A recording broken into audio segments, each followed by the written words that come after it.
ঢাকার চারপাশে নৌপথগুলো সচল করার সিদ্ধান্ত নিয়েছে সরকার। সকালে প্রধানমন্ত্রীর সভাপতিত্বে সচিবালয়ে এ বিষয়ে সভা হয়।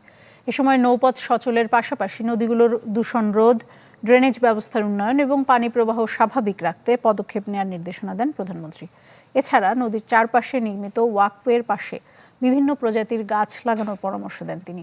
সভায় সড়ক পরিবহন ও সেতুমন্ত্রী, বন ও জলবায়ু পরিবর্তন প্রতিমন্ত্রী, ঢাকা উত্তর ও দক্ষিণ সিটি কর্পোরেশনের প্রশাসক উপস্থিত ছিলেন। 4টি নদী ঢাকাকে পরিবেষ্টিত করা আছে।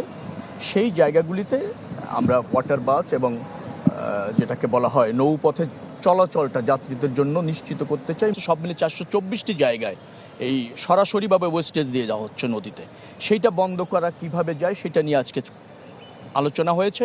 যাত্রী বান্ধব করে কিভাবে ওয়াটার বাথ চালু করা যায়, যার ফলে যাত্রীরা যাতায়াতও করতে পারে, আবার বিনোদনও পায়, পর্যটনটা উৎসাহিত হয়, সেই লক্ষ্যে সমন্বিত মিটিং।